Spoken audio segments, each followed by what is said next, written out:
누군가는 이렇게 말했죠.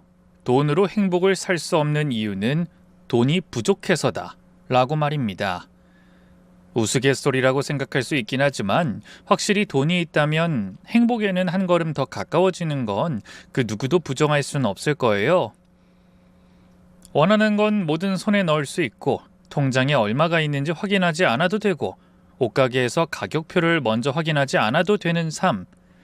저 역시 그런 삶을 꿈꾸곤 했습니다. 저 역시 그런 삶이라면 너무나 행복할 것이라고 확신했고요. 하지만 막상 제 눈앞에서 펼쳐진 것은 불행 그 자체였던 겁니다. 그날은 여느 날과 크게 다르진 않았어요. 제 어머니의 기일이자 시어머니의 생신이라 사람들이 많았던 것만 제외하면 말입니다. 그런데 누구보다 행복해야 했을 시어머니는 시누이를 향해 소리를 질렀죠. 지금 누구 편을 드는 거야? 정연이 너 미쳤어? 돈에 환장했어? 시누이 역시 가만히 있지 않았습니다. 목에 핏대를 세우며 악을 쓰더군요. 엄마야말로 미쳤어. 그 돈이 어떤 돈인데 그걸 손댄다는 거야? 내 돈이야. 그깟 돈 때문에 가족을 버리기라도 하겠다는 거야? 너 그런 애였어? 내가 널 그렇게 가르쳤디? 저거 내치려면 가족끼리 똘똘 뭉쳐 단합해야 되는 상황에 돈 타령을 해? 난 그런 거 모르겠고 이번엔 엄마 편 오빠 편 못 들어. 돈에 미친 건 내가 아니라 엄마랑 오빠야. 제발 정신 좀 똑바로 차리고 살아. 나이 먹어서 추하게들 살지 말자고. 이게 감히 누구한테 추해. 너 이리 와. 시어머니는 시누이의 머리채를 쥐어뜯었고 사람들은 그걸 보고 경악을 하며 말리기 시작했죠. 그러다가 시누이는 가만히 서서 그 상황을 방관만 하는 제 남편의 머리채를 잡고 흔들었습니다. 시어머니는 시누이를 때렸고 맞은 만큼 똑같이 시누이가 자신의 오빠를 때리는 상황은 정말 길게 이어졌죠. 아주 개싸움이 따로 없었을 정도로 얽히고 뒹굴고 난리가 아니었기에 결국 경찰이 와서야 그 상황이 끝이 났고요. 씩씩거리며 서로를 죽일 듯이 노려보는 그 상황을 보면서 저는 어이가 없어 웃음이 났습니다. 애초에 그 싸움의 시작은 저였기 때문이죠. 사실 세 사람은 제가 끼어들 수 없을 정도로 정말 끈끈한 가족이었어요. 이른 나이에 혼자 힘으로 아들과 딸을 키운 게 바로 시어머니였고 시어머니는 자식들에 대한 애정이 남다른 분이었습니다. 당연히 장성한 자식들도 시어머니를 각별하게 생각했고요. 남편의 결혼 조건이 시어머니를 모시는 것이었을 정도였으니 말 다 했죠? 보통이었다면 다들 질색을 하고 도망쳤겠지만 전 그렇지 않았습니다. 제 나이 9살에 부모님이 이혼하면서 저는 아버지를 따라가게 되었고 그것 때문에 어머니의 사랑을 충분히 받지 못하고 자랐거든요. 지금이야 면접 교섭권과 같은 제도가 있지만 그때만 해도 이혼하면 아이를 안 보여주는 경우가 흔했습니다. 성인이 된 이후에는 자유롭게 만날 수 있었지만 어린 시절의 공백을 다 채울 수 없어서 그런지 저는 어머니와의 사이가 그렇게 좋진 못했어요. 해서 저는 사이가 좋았던 저희 시댁 식구를 동경하고 늘 어울리고 싶어서 노력을 했었죠. 시어머니는 늘 제게 습관처럼 말하곤 했습니다. 우리 정호는 곁에서 믿어주고 밀어주면 뭐든 될 놈이야. 그러니 너도 믿고 기다려줘야 한다는 말이고 아내라는 게 가족이라는 게 뭐니? 죽어도 내 편이 되어주는 사람 아니겠니? 지금 비록 사업이 안 풀려서 힘들어하고 있지만 아직 시기가 안 왔을 뿐이라는 거 알지? 그럼요. 정호씨 대단한 사람이니까요. 그래, 역시 우리 며느린 잘 아는구나. 우리 정호 공부도 정말 잘했고 대학도 좋은 대학 나왔잖니? 무려 고려대야, 고려대. 요즘 애들이 그 대학 못 나와서 안달아니니? 사업자금만 든든하게 지원을 해줬음 진작에 신문기사에 도배되고도 남았을 정도로 성공했을 거다. 저는 대답 대신 그저 웃었죠. 왜냐하면 제가 결혼 전부터 귀에 못이 박히게 들었기 때문입니다. 얼마나 들었는지 대학에서 동아리 활동은 뭘 했고 학점이 몇 점인지도 알 정도로 말이죠. 시누이는 그걸 듣더니 질린다는 듯 고개를 저으며 끼어들었습니다. 엄마 적당히. 새언니 귀에 닦지 않겠어. 그게 언젠데 아직까지도. 왜? 오빠 중학교 때 3년 동안 개근상 받은 것도 말하지 그래? 그건 자랑 안 삼아? 아이 자랑이지. 그것도 당연히 자랑 아니니? 물론 너도 나한테는 자랑이고 정우랑 정연이 너희들은 이 엄마의 자부심이야. 우리 정우는 아직 날개를 펼치진 못했지만 언젠간 성공할 거고 정연이 너는 이미 성공 가도를 달리고 있으니 너흰 내 인생이고 내 유일한 커리어라고. 신우이는 그걸 듣고는 힘이 빠진 듯 웃더니 절 보며 말했어요. 새언니가 좀 참아줘요. 우리 엄마 객관적으로 보면 극성은 진짜 극성이니까요. 어머 내가? 내가 어딜 봐서 극성이야? 부모가 자식 믿는 건 가족끼리 당연한 거지. 엄마 자꾸 그런 말하면 새언니 질려서 도망가. 입만 열면 자식 자랑이 아들 자랑이 딸 자랑까지. 자식인 나도 질색을 하는데 새언니는 오죽할까? 뭐? 그건 안 될 일이지. 내 며느리 우리 집 식구인데 그리고 내 딸이라고 생각하고 있고. 아우 진짜 내가 못 살아. 새언니 친엄마 자리까지 넘보려고? 엄만 진짜 너무 욕심 많아. 알지? 그래 이 엄마 욕심 많어. 근데 돈 욕심은 없다. 그러니까 우리 가족이 이렇게 끈끈할 수 있는 거야. 몇백억을 가지고 와봐라. 내가 내 새끼 내 며느리랑 바꾸는지. 어림도 없지. 돈보다 난 가족이 우선이야. 우린 돈 없이도 행복할 수 있는 그런 가족이 될 거고 행복도 가족도 돈으로 절대 못 사. 저는 시댁 식구들이 정말 진심으로 좋았습니다. 남편 사업이 어려워 땡전 한 푼 못 벌어 절절거리면서도 우린 한 번도 가난하다는 생각을 해본 적이 없었어요. 가스 검침원으로 일하는 저나 간호사로 일하던 시누이가 월급을 받는 날이면 우린 집에 모여서 함께 식사를 했죠.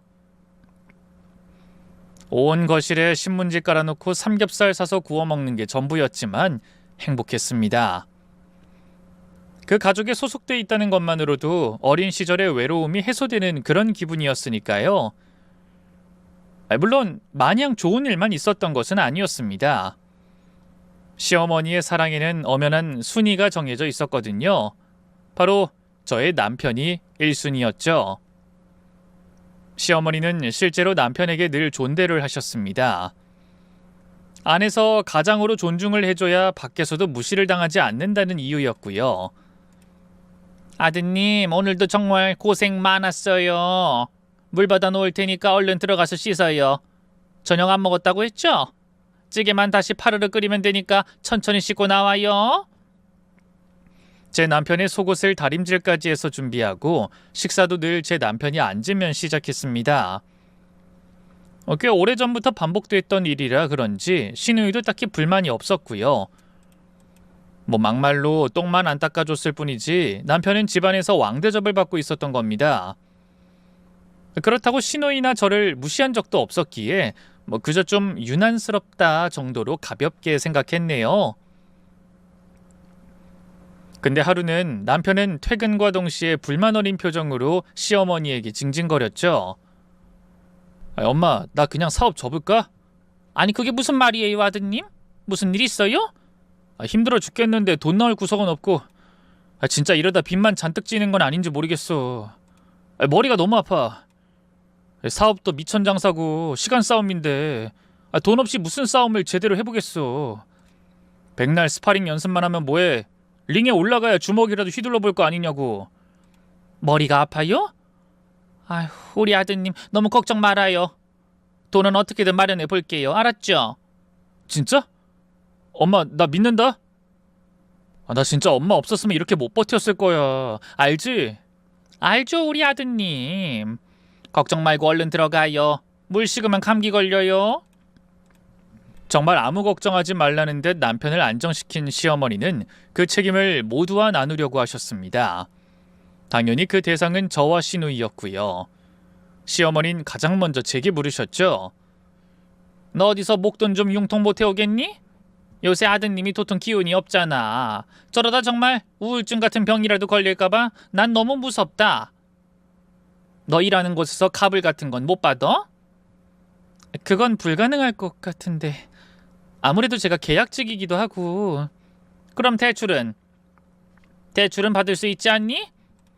사업이 잘 되면 그 정도는 바로 갚아줄 테니까 일단 대출이라도 알아봐라. 계약직이고 프리랜서고 직업만 있으면 대출이 되는 세상이니까. 아유, 힘들 때 돕는 게 가족 아니겠니? 저도 돕고 싶죠. 근데 이미 저번에 대출 받았고 그것도 상환하는 중이라 못할 것 같아요. 더구나 이금융이라서 이자도 너무 높아서. 그래? 뭐 그렇다면 어쩔 수 없지.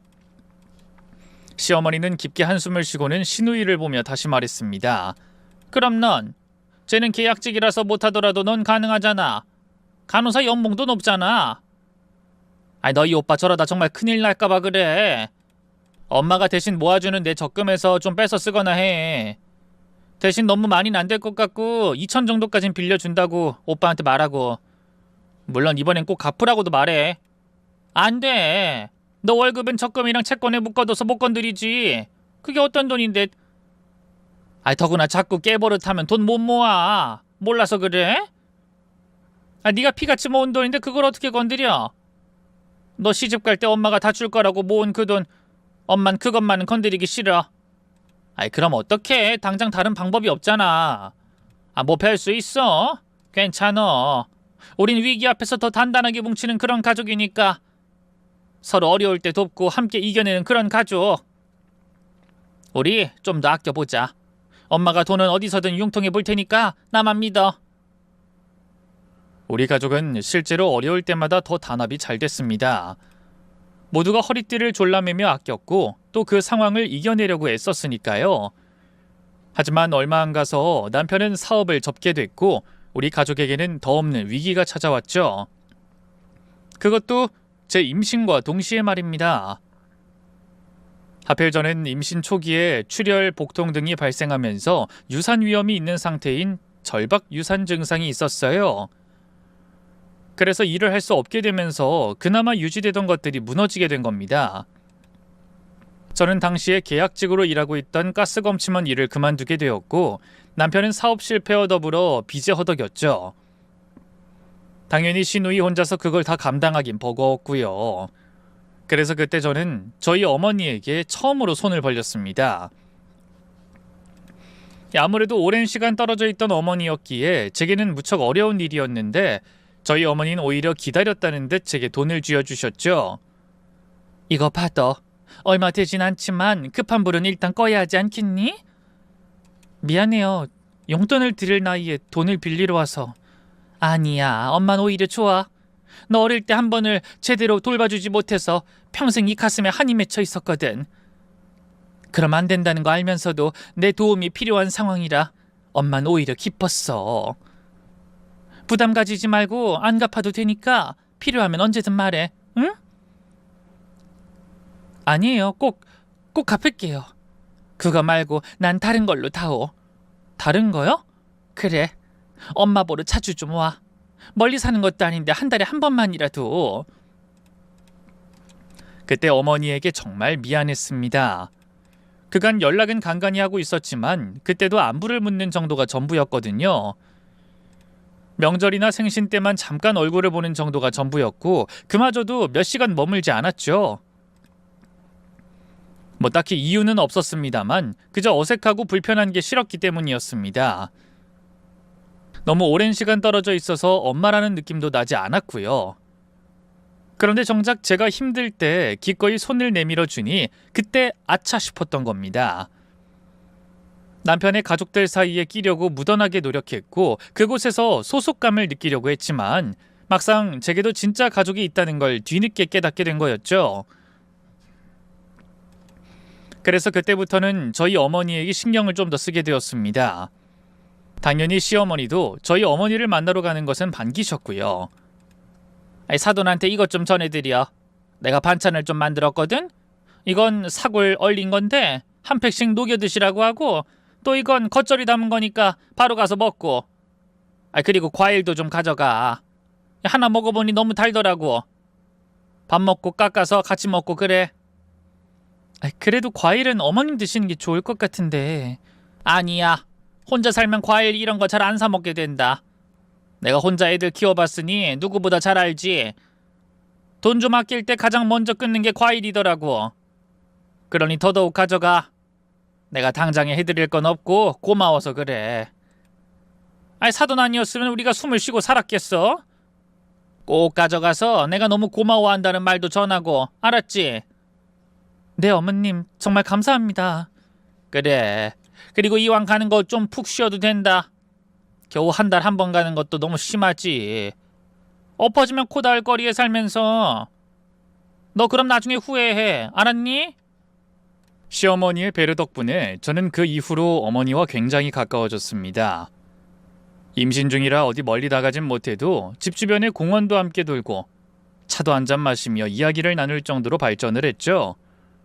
덕분에 그간 쌓였던 오해도 풀고 어머니가 절 만나려고 몇 번이나 시도했다는 것도 알았어요. 비록 저희 할머니와 아버지가 반대해서 실패하긴 했지만 말이죠. 그러다 하루는 어머니가 자신의 식당을 물려받으라는 말을 꺼내셨습니다. 저는 당연히 너무 갑작스러워서 되물었어요. 식당? 갑자기 식당은 왜요? 당장은 아니고 너 애 낳고 몸 좀 풀고 그 다음에 내가 레시피도 알려주고 노하우도 전수해 줄 테니까 내 식당 이어서 하는 건 어떤가 해서. 에이, 식당은 아무나 해요. 전 자신 없어요. 내가 운영하는 식당 건물 엄마 명의야. 한 7년 됐나? 건물주가 미국으로 이민 간다고 저렴하게 내놔서 그냥 사버렸거든. 그러니 월세 걱정할 필요도 없고 단골 손님도 있고 절대로 손해볼 자리를 너한테 줄 생각은 없어. 오히려 젊은 사람이 하면 손님 더 올 거다. 요즘 그 배달이나 인터넷으로 홍보도 된다는데 그것까지 하면 돈 버는 거 어렵지 않을 거고. 저 요리 잘 못하는데 손도 느린 편이고. 걱정 마. 너 내 딸이야. 눈치도 빠르고 요령을 못 부려서 그렇지 손 빠르다고 맛집 되는 거 아니야. 오히려 요령이 없으니 정석대로 할 거고. 난 하영이 너 믿어. 그래도 아이도 키우게 되면 아무래도 식당 운영은 내가 알아서 해. 그 정도 생각 안 했을까? 너 식당 운영 시작하게 되면 애는 내가 대신 봐줄 참이야. 그래야 나도 너한테 조금이라도 엄마 노릇 할 수 있을 것 같고. 고민은 하긴 했지만 결국 저는 어머니의 말을 따르기로 했죠. 누가 봐도 너무나 좋은 조건이었기 때문이었습니다. 시댁 식구들도 그렇게만 된다면 더 바랄 게 없다고 할 정도로 좋아했고요. 그래서 저는 아이를 낳고 7개월 후에 어머니의 식당에서 일을 배우기 시작했습니다. 그런데 그로부터 5개월이 채 지나지 않아 사고가 터지고 말았죠. 바로 저희 어머니가 퇴근하는 길에 신호를 위반한 차량에 치여 돌연 의식불명에 빠지고 말았던 겁니다. 사고가 났을 때 시댁 식구들 모두가 다 같이 힘들어했었어요. 아이, 사돈이 어쩌다가 그런 끔찍한 사고에 휘말렸는지 하늘도 무심하시지. 아이, 어쩜 좋아. 여보, 걱정 마. 장모님 강한 분이시잖아. 반드시 깨어날 거야. 모두의 응원 속에서 저 역시 강하게 믿음을 가지려고 했지만 사고가 난 지 불과 6일 만에 어머니는 조용히 숨을 거두게 되셨죠. 이 기간만 보면 어머니와 가까워진 것은 고작 2년에 불과했습니다. 하지만 상실감은 상상을 초월하더군요. 어머니는 늘 나를 기다렸다는데 왜 나는 가지 못했을까? 좀 더 빨리 마음의 문을 열었다면 어땠을까? 저는 바보처럼 이미 지나간 시간들에 대한 후회를 내내했습니다. 물론 슬픔에 빠져 있을 시간은 길게 주어지지 않았죠. 가장 먼저 식당 이야기를 꺼낸 것은 남편이었어요. 당신 힘든 거 알지만 계속 문을 닫고 있으면 그나마 있던 단골들도 다 떨어져 나가. 장모님을 위해서라도 어떻게든 유지하는 게 맞잖아. 저는 자신이 없어 고개를 저으며 말했죠. 상황이 바뀌었잖아. 내가 가게를 이어간다고 했을 땐 엄마가 우리 딸을 봐준다는 조건이 있었기 때문이었다는 거 당신도 알지 않아? 근데 이젠 방법이 없어. 어머님이나 당신이 딸 돌보는 것도 한계가 있고. 차라리 다른 사람한테 세를 놓거나 하면 되지 않을까? 아니, 그 자리를? 아깝지도 않아? 장모님이 운영할 땐 배달도 안 하고 홍보도 안 했는데 점심에 문 열면 오후 3시, 길어야 5시에 재료 소진되는 그런 가게였어. 못해도 중박인 그런 가게를 남한테 넘기겠다는 거야? 일단 시도라도 해보면. 그래도 어머님 무릎도 안 좋으시고 허리도 안 좋아서 애 보는 거 무리야. 더구나 당신 어머님이 당신한테 애를 보라고 하시겠어? 절대로 허락 안 하실 분이라는 거 누구보다 잘 알잖아. 그럼 레시피를 나한테 알려줘. 내가 운영할게. 당신이? 그럼 다 해결되는 거 아니야? 장모님 가게도 지키고 당신도 딸 온전히 돌볼 수 있고. 그래도 사업만 하던 당신이 식당 한다고 하면 어머님이 안 좋아하실 것 같은데? 다른 사람은 몰라도 시어머니는 절대로 허락을 안 할 것이 자명했습니다. 자신의 아들이 어린 시절부터 영재 소리 들으면서 학원 한 번 안 다니고 서울에 있는 좋은 대학 붙은 게 평생의 자랑인 분이었어요. 사업이 안 되어서 빚어 허덕거릴 때에도 아들을 믿는다며 없는 돈 박박 끌고 아낌없이 지원해준 사람이기도 했죠. 그런데 남편은 식당도 결국 사업이라며 자신이 해결을 하겠다고 하더군요. 하지만 역시 제 예상대로 시어머니는 필사적으로 반대를 하셨습니다. 미치지 않고서야 식당이라니? 너야? 에미니가 우리 아들 옆구리에 바람 넣었니?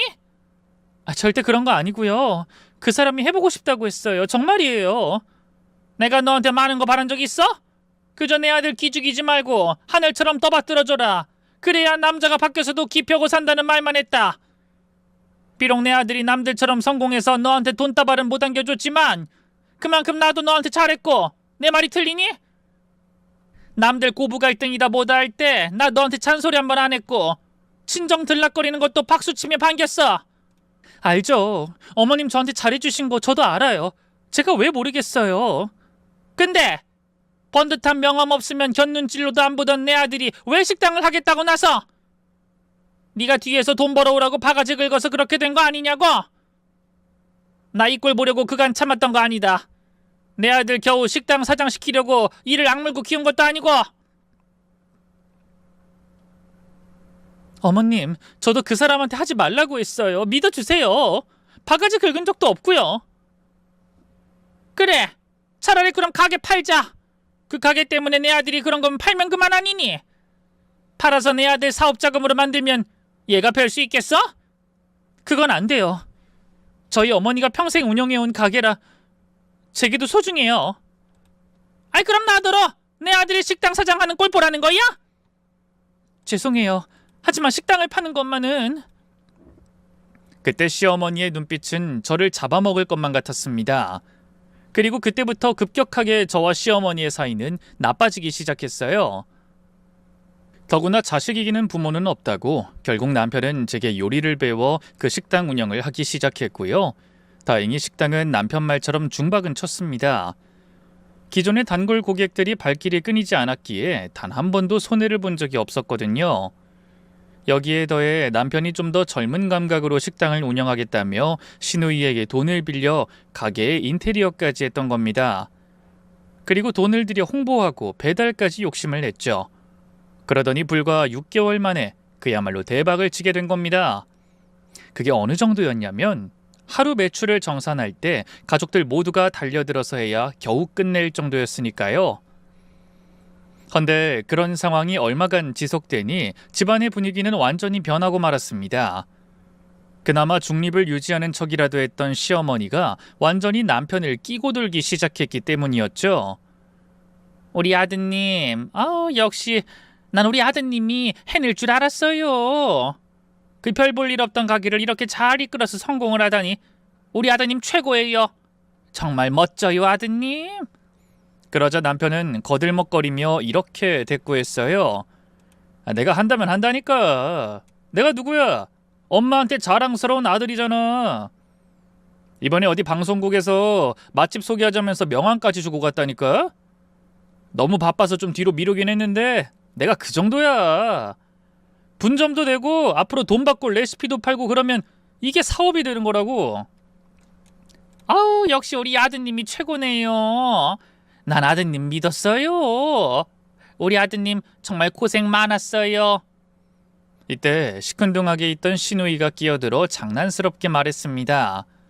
엄마 나도 인테리어 해주고 돈도 빌려줬잖아. 아이 그게 이거랑 같아? 우리 아들이 다 이뤄놓은 거에 어디 숟가락을 올려? 인테리어 하는 비용 그게 얼마나 한다고? 너희 오빠가 피땀 흘려서 이뤄낸 성공이라는 걸 알아야지. 엄마 좀 그렇다. 요즘에 왜 이렇게 선을 그어? 장난도 안 받아주고. 선을 긋는 게 아니라 말이 그렇다는 거야. 그리고 너도 시간 나면 오빠 가게 좀 도와. 매번 힘들다면서 집에 오면 쓰러져서 잠만 자지 말고. 그게 다 체력이 부족해서야. 엄마, 간호사 일이 얼마나 힘든지 알긴 하고 하는 말이야? 언젠 쉬라며. 그땐 상대적으로 힘든 거지. 지금은 너희 오빠가 더 힘들잖아. 애 얼굴 반쪽된 거 봐라. 넌 가족이면서 그런 건 눈에 안 들어와? 너 힘든 것만 생각 말어. 지금 가장은 너희 오빠야. 신우이는 기가 찬 듯 아무 말도 안 했는데 남편이 이죽거리더군요. 야, 그거 얼마 한다고? 뭐 도로 돌려줄까? 줄게. 진짜 그깟 몇 푼으로 생색내긴. 남편이 운영을 시작하고 나서 식당이 더 잘 됐다는 건 저 역시도 부정하진 않았습니다. 하지만 시어머니의 태도나 남편의 행동은 그때부터 거슬리긴 했죠. 그간 저나 시누이의 노력은 완전히 무시하고 남편이 잘나서 모든 걸 잃었다는 시기였거든요. 그래도 그때까진 너무 돈에 허덕이고 주눅이 들었다가 성공에 취해서 잠깐 실수하는 거라고 이해하고 넘겼습니다. 그런데 날이 갈수록 점점 더 심해지기 시작했죠. 더구나 문제는 또 있었어요. 바로 저희 어머니의 기일이 시어머니 생신과 겹친다는 거였습니다. 그나마 첫 번째 기일엔 시어머니의 생일을 양력으로 치르며 넘어갔는데 두 번째 되는 해에는 태도를 달리하시더군요. 애미, 너 설마 올해도 네 엄마 기일 챙긴다는 건 아니지? 네? 그게 무슨... 당연히 제가 챙겨야죠. 저희 어머니 다른 가족도 없으시고. 시어머니는 제 말을 듣더니 인상을 팍 썼죠. 내가 첫 번째는 양보했지만 앞으로는 그렇게는 못한다. 막말로 산 사람이 중하지 죽은 사람이 중하니? 무엇보다 딸은 부모 제사 지내는 거 아니다. 그래서 딸 가진 죄인이라는 소리를 하는 거야. 아들이 없으면 제사밥도 못 얻어먹는 게 이 나라의 법도고 어디서 계집의 제사를 지낸다니? 근본 없는 산것들이랑 그런 짓 하는 거지. 어머님, 아무리 그래도 너무 막말하시는 거 아닌가요? 딸 가진 죄인이라뇨? 산것이라뇨? 내가 뭐 틀린 말 했어? 사돈도 참... 오늘 내일 할 거면 기왕지사 하루라도 더 빨리 가시든가 아니면 더 늦게 가시든가. 하필이면 재수없게 내 생일에 왜 죽었는지. 하여튼 끝까지 도움이 안 된다니까. 어머님, 무슨 말씀을 그렇게 하세요? 왜, 뭐 기분 나쁘니? 그럼 내 기분은? 나도 마찬가지야. 내 생일 음력 5월 16일 평생 그 날짜에 생일밥 먹고 축하받았어. 근데 며느리라고 하나 있는 게 같은 날짜에 영정사진 보며 눈물 찍어대고 있을 거 생각하면 속이 뒤틀리지. 속이 편하겠니? 내 아들 덕분에 편안하게 집안에 애나 보고 있으면서 내 생일까지 눈치 봐야겠어? 내가 왜? 어머님 생일은 양력으로 하실 수도 있잖아요. 보통 생일이랑 제사가 겹치면 그렇게 한다고 들었고요. 그 정도는 배려해 주실 수 있잖아요. 배려는 내가 하는 거지 강요를 왜 해? 애초에 내가 가라고 등 떠밀어도 엄마랑 있으면 불편하다고 했던 게 엊그제 같은데 이제 와서 절절한 모녀 사이였던 척하는 거 솔직히 내 입장에서 당황스럽다.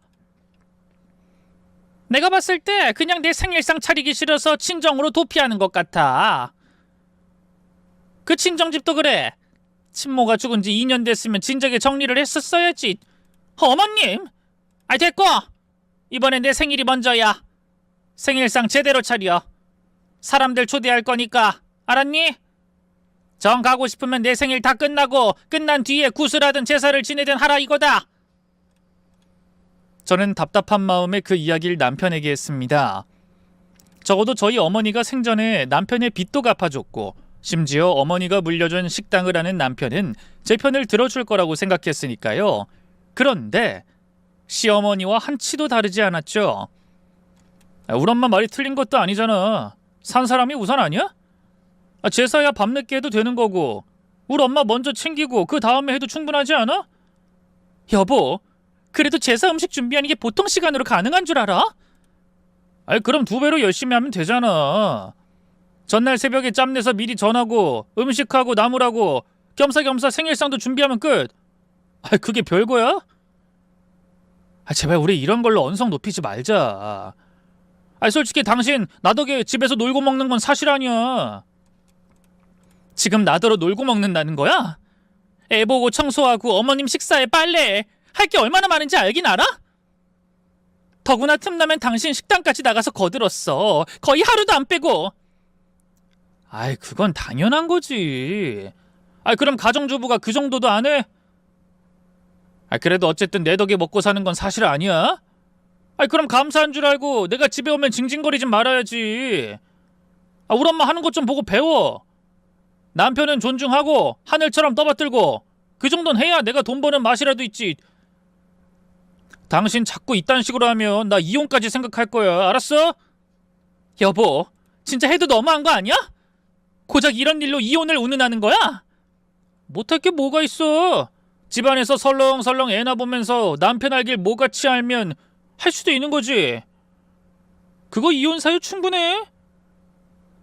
그러니까 앞으로 우리 엄마 말에 토달지 마. 전 그 말에 너무 충격이 커서 도리어 언성을 높였습니다. 명령하지 마!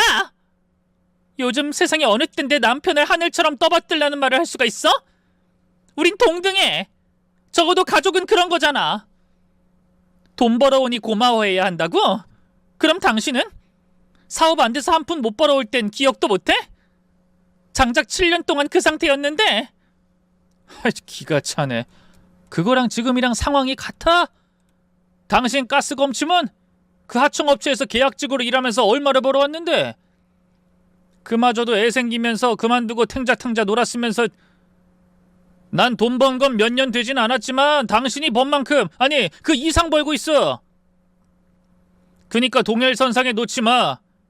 수준 차이 나서 오히려 당신이 더 우습게 보이니까. 그 뒤로도 남편은 조금만 기분 나쁘면 이혼 타령을 했습니다. 맘 같아선 진짜로 이혼을 해버릴까도 생각했죠. 하지만 그땐 제 딸을 생각하며 겨우 참아냈어요. 저처럼 이혼 가정에서 키우고 싶지 않았기 때문이었습니다. 무엇보다 얼마 뒤 남편이 제게 정식으로 사과도 했고요. 그런데 이 시어머니의 생일이자 저희 어머니 기일에 앞에 말했던 그 사건이 터지고 말았던 겁니다. 그날은 아침부터 정신이 없었어요. 일부러 더 그러는지는 몰라도 일가 친척에 별로 친하지도 않은 지인까지 모두 끌고 온 시어머니 덕분에 저는 죽을 맛이었죠. 처음엔 6명만 온다고 들었기에 거의 10인분을 준비해 놨는데도 무려 12명이나 참석을 했던 겁니다. 그러니 준비해둔 음식도 모자라서 시어머니는 제가 따로 준비한 제사 음식까지 내라고 하셨죠. 어머님 이건 안 돼요. 아시잖아요. 제사 음식을 먼저 먹는 법이 어딨어요. 차라리 시켜서 배달 음식 요즘 잘하니까 그걸로 대처하면. 그럼 내 손님들 그런 음식 먹으라는 거야? 일부러 초대해서 내 생일 축하한다고 온 사람들한테 짜장면이나 먹이자고? 제사 음식 뭐가 아까워 그래? 그깟 것 또 해서 주면 그만이지. 어머님, 제사 음식에 손대면 부정탄다는 말도 있는데 짜장면 말고 다른 것도 많아요. 직접 차린 걸로 내어줘야 맞지? 너 정말 이럴 거야? 차라리 제가 더 음식을 만들게요. 제사 음식은 안 돼요. 그래 어디 마음대로 해봐라. 대신 이상한 거 나오면 알지? 그때부터 속이 부글부글 끓었는데 뒤이어 술판까지 벌였죠. 남편은 방에 들어가서 늘어져라 자고 있고 너무 시간이 늦어져서 저는 어머니의 집으로 출발을 할 준비를 하고 있었습니다. 헌데 시어머니는 저를 보낼 생각이 없었죠. 가려고만 하면 뭘 좀 사와라, 이것 좀 해라, 저것도 가져다주고 가라며 잡는 겁니다. 그러다 마침 시누이가 병원 일이 끝나고 집으로 돌아와서 절 대신해서 하겠다고 했는데 시어머니가 제 손에 들린 음식 바구니를 보며 버럭 화를 냈죠. 애미 너 일부러 그러는 거지? 내 생일날 기분 망치고 싶어서 환장한 거지? 그걸 기어이 다 가지고 간다고? 우리 하나 먹어보라고 하지도 않고? 어머님, 대신 제가 다른 음식 했잖아요. 여기 술상 비는 거 안 보여? 무엇보다 마무리를 이딴 식으로 하면 좋은 사람 누가 있니? 마무리라뇨? 치워야지. 응당 버려놓은 건 다 치우고 가야 할 거 아니야. 설거지 싹 해놓고. 이때 시누이가 절 감싸듯 앞으로 나섰습니다. 엄마, 새언니 그냥 보내. 지금 시간 11시야. 지금 이 시간까지 왜 그래? 다들 집에 갈 거고 내가 할게 설거지. 아이 그럼 되는 건데 왜 굳이 가르는 사람을 잡아? 시끄러! 어디서 감히 계집애가 어른 말하는데 끼어들어? 됐어. 이런 일은 원래가 며느리들이 다 하는 거야. 생일상 차리고 설거지는 하고 가야지. 그래야 제대로 된 며느리지. 내 아들이 벌어오는 돈으로 놀고 먹다가 겨우 1년에 한 번 고생하는 건데 이걸 안 해? 시어머니는 그 말에 다른 사람 의견이라도 구하는 듯 제 직업이 원래 가스검침원이었고 계약직이었으며 임신하고는 일도 그만두고 논다는 식으로 사람들에게 떠벌렸습니다.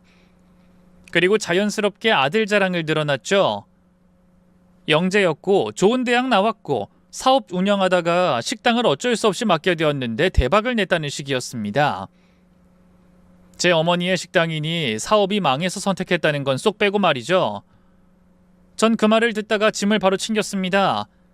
거기 있으면 미쳐서 소리라도 지를 것 같아서 간신히 참고 누른 상태로 말이죠.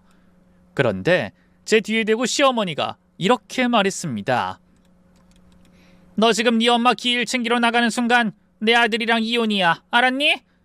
이에 시누이는 엄마!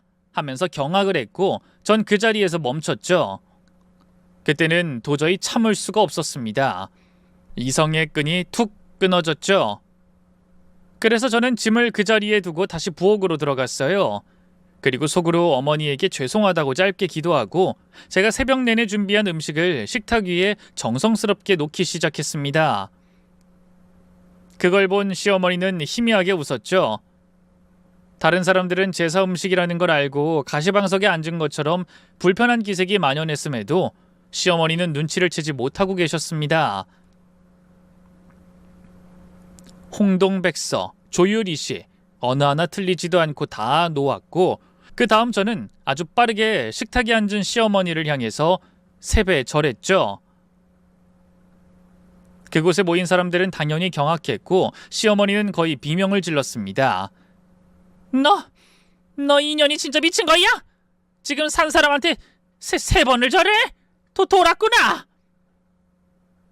저는 웃으면서 대꾸했죠. 그럼 어째요? 어머님이 제 어머니 제사밥까지 탐내시는데 겸사겸사 다 해야죠. 많이 드세요. 저희 어머니랑 같이요.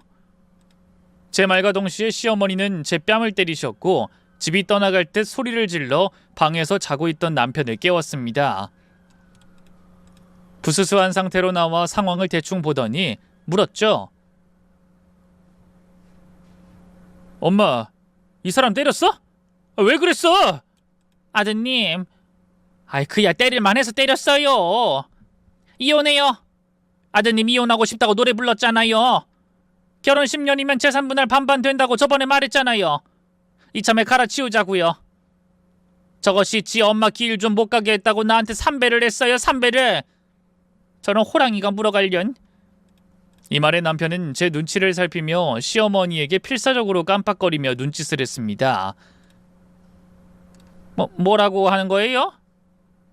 왜요 아드님? 눈이 아파요? 엄마 쉿! 제발! 뭐요? 이혼하라고요. 제가 허락해 준다니까요. 가게 잘 되고 있고 우리끼리 충분히 벌어먹을 수 있는데. 아드님도 말했잖아요.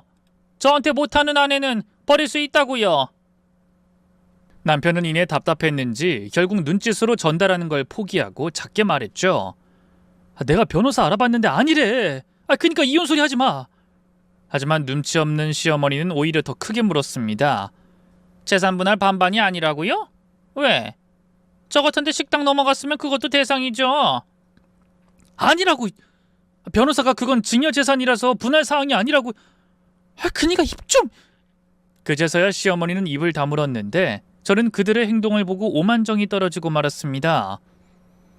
식당이 잘 되기 시작하면서 무슨 문제만 생겼다 하면 이혼 소리를 꺼내더니 진짜로 변호사까지 만나고 왔다는 걸 알게 되니 그들이 얼마나 최악의 쓰레기인지 확신하게 된 거죠. 더구나 그 말을 하고 얼마 후에 제게 사과한 것 역시 변호사를 만난 후였다는 걸 알아차렸고 저런 놈을 믿고 살았다는 게 치가 떨릴 정도였습니다. 그래서 저는 그 자리에서 이혼하자고 요구를 했어요. 남편은 그 말에 몇 번을 잡더니 똥밟았다는 표정으로 한숨을 푹 쉬었는데 시어머니는 의외로 덤덤하게 나왔습니다. 그러면서 이 말을 했던 거죠. 아이 그래 해 이혼. 그까지 구멍가게 하나 가지고 생색내지 마. 애초에 그건 우리 아드님이 성공시킨 거야. 성공이라는 게 한 번이 어렵지 두 번이 어렵겠니? 재산 분할 받고 그 다음에 모자라면 정연히 대출 끼고 그러면 문제될 것도 없다. 가게는 다시 하면 그만이지. 그 말에 시누이가 정색을 하며 말했어요. 엄마 무슨 또 나한테 대출을 하래. 뭐 내가 은행이야? 엄마 진짜 너무한다는 생각 안 해? 아이 그럼 우리 가족이 힘든데 힘 안 보탤 거야? 너도 응당 오빠를 위해서 할 수 있는 건 다 해야지. 지금까지 너희 오빠가 번 돈으로 먹고 살았으면 당연한 거 아니니? 뭐? 지금 말 다 했어? 새언니랑 나 지난 7년간 오빠랑 엄마 먹여 살렸고 난 그 전부터 오빠 사업 자금할 때마다 대출 받아서 줬어. 근데 지금 그걸 말이라고 하는 거야? 아이 가족이면 당연한 거지. 너희 오빠가 너 도움 외면하겠어? 성공하면 다 소급해서. 외면할 것 같아. 돈 잘 벌면 뭐해? 나한테 돈 돌려준 게 한 번이라도 있어? 달라고 하면 푼돈으로 생색낸다는 소리 나면서. 더구나 새언니야. 다른 사람도 아니고 자기 뒷바라지를 10년 넘게 한 사람을 내쫓으려고 한 오빠가 나한테 의리를 지킬 것 같지도 않아. 너 그딴 식으로 나올 거야? 엄마 말 안 들려? 어려울수록 가족은 똘똘 뭉쳐야지. 엄만 늘 그랬잖아. 어려울수록 가족은 하나라고. 근데 엄만 왜 오빠만 도와? 난 왜 오빠 때문에 매번 허리띠를 졸라매야 하는데? 옷 하나 사는 것도 눈치 보면서 살아야 했고 애들이랑 술집 한 번은 마음 편안하게 못 갔어. 근데 왜 또 오빠만 도우라는 건데? 너도 어려우면 당연히 돕겠지. 그게 가족이니까. 됐고 새언니한테 하는 거 보니까 엄마 더는 못 믿겠어. 그냥 나 돈 돌려줘. 내 결혼자금으로 모은 그 돈 당장 달라고. 이게 아주 미쳤구나. 어디 가족끼리 돈돈거려? 내가 널 그렇게 가르쳤어? 누구보다 돈돈거리는 건 엄마랑 오빠잖아. 그니까 줘. 시누이가 거의 발악을 하면서 소리를 지르자 시어머니는 잠깐 목청을 가다듬더니 말했죠. 없어. 그 돈 이미 너희 오빠 사업자금으로 다 썼다. 시어머니는 다른 건 몰라도 시누이가 결혼자금으로 차곡차곡 모은 돈은 건드리지 못한다고 했었습니다. 그래서 급한 일이 있을 때마다 저나 시누이에게 대출을 요구했던 거고요. 근데 애초에 모은 돈이 없었기 때문이었던 거죠. 나중에 알고 보니 누군가에게 융통했다며 어디선가 빌려왔던 돈이 시누이가 시어머니에게 맡겼던 돈이었던 것 같더군요. 한번 깨기 시작하면 모으지 못한다는 말을 본인이 증명이라도 한 듯이 시누이가 거의 13년 동안 모은 돈은 0원이었던 겁니다. 그렇게 모든 사실을 알게 된 이후에 시누이는 사시나무 떨듯이 온몸을 떨었죠. 하지만 시어머니는 그때까지도 정신을 못 차리고 말했던 겁니다. 그 가게 인테리어며 최근 몇 년간 번 수익은 내 아들이 가져야 맞지. 계산기 제대로 두드려서 그거 다 받아낼 거야. 그냥은 억울해서 못 주지. 그 말에 시누이가 반격을 했던 거죠. 내가 내 돈으로 인테리어 한 건 새언니한테 그냥 해준 거야. 받을 생각하지도 마. 그리고 오빠가 새언니 엄마한테도 빌린 돈도 거기서 빼야지. 왜 더해? 나 다 기억해. 내가 증인이고 내가 다 증언할 수도 있어. 그렇게 시어머니는 시누이가 제 편을 든다며 난리를 친 거고 앞서 말했던 개싸움이 시작된 거였습니다. 치고받고 엉망이 되어서 끝난 그날의 사건 이후 저는 당연히 이혼 신청을 했죠. 실제로 이혼 소송을 하면서 시누이가 아주 큰 힘이 되어 주었고요. 저를 위해서가 아닌 자신의 복수가 우선인 듯 했지만 그것과는 별개로 고마움이 더 컸습니다. 덕분에 가게도 지켰고 훨씬 더 유리하게 재산 분할도 했으니까요. 물론 시누이는 시간이 갈수록 더 힘들어했습니다. 왜냐하면 저를 도운 대가로 가족들이 시누이를 무시하고 내쫓기까지 했기 때문이었죠. 평생 모은 재산인데 결혼할 때 준다고 매달 20만 원씩 쓰면서 악착같이 모은 건데 저요 간호사 하면서 진짜 어떨 땐 정말 죽고 싶을 정도로 힘들었어요. 그래도 참고 버텼어요. 가족을 위해서 사는 거라고 생각하고. 근데 가족들은 절 호구라고 본 거죠. 이제 집도 없고 아무것도 없고 정말이지 요즘엔 나쁜 생각까지 들어요, 새언니. 아가씨, 이런 말 그렇지만 이혼해서 이제 별 사이 아니지만 우리 같이 살지 않을래요? 저랑 같이요. 우리 그래도 힘든 시간 함께 했잖아요. 그니까 저랑 살아요. 정말 그래도 될까요? 그래도 우리 집 사람들 생각하면 밉죠.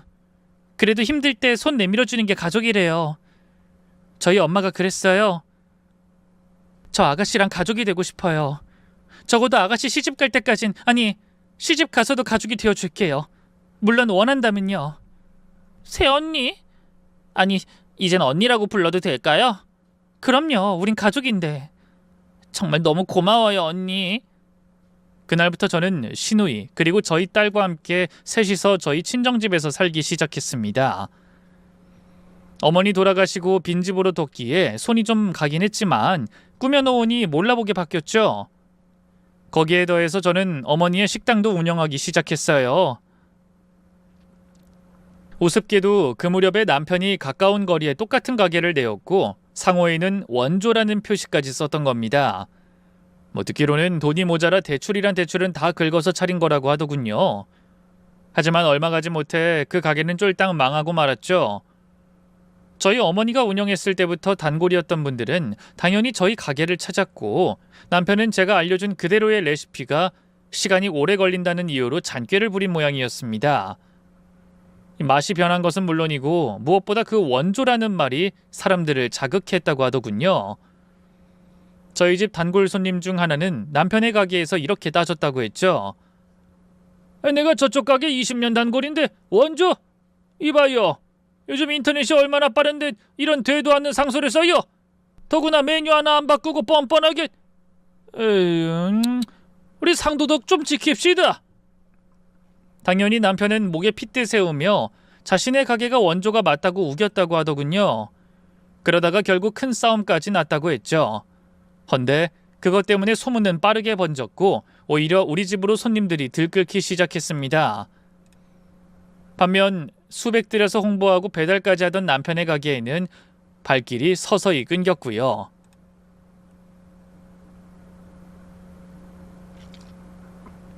그렇게 성공을 장담하던 남편은 폐업 절차를 밟아야 했던 거죠. 그런데 바로 최근 두 사람이 저를 찾아왔더군요. 문을 닫고 정리를 하고 있는데 시어머니와 남편이 불쑥 들어온 겁니다. 여보, 우리 이야기 좀 하자.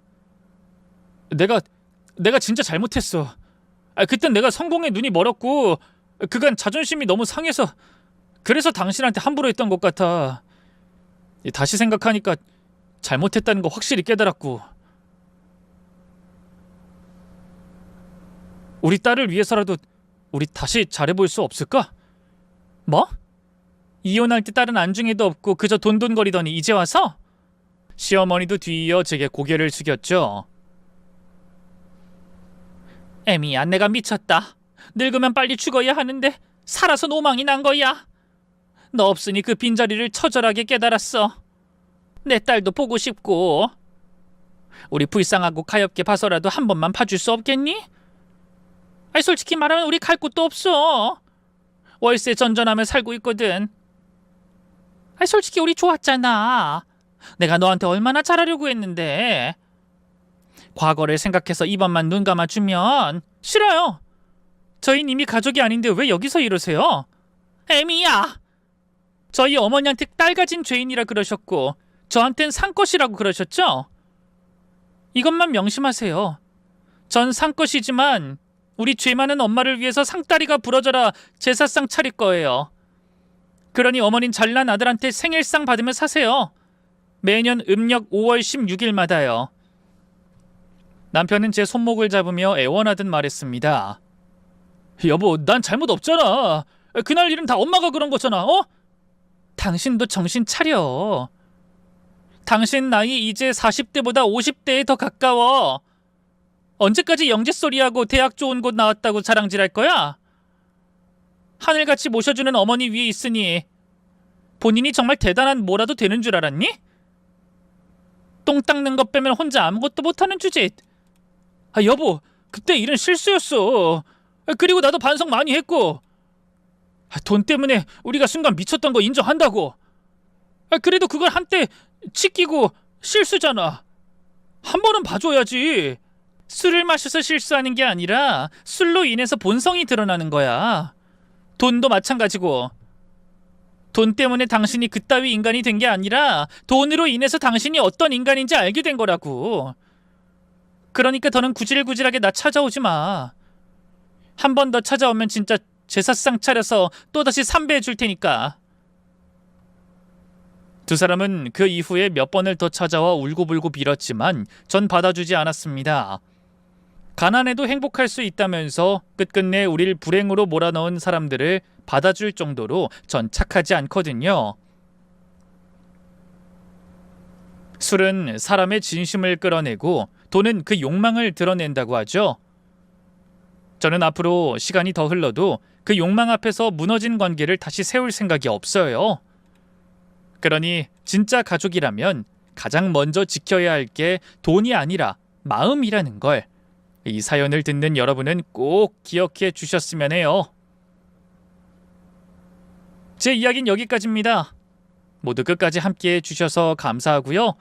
저희 세 식구 많이 응원해 주세요. 앞으로 더 열심히 잘 살아보겠습니다.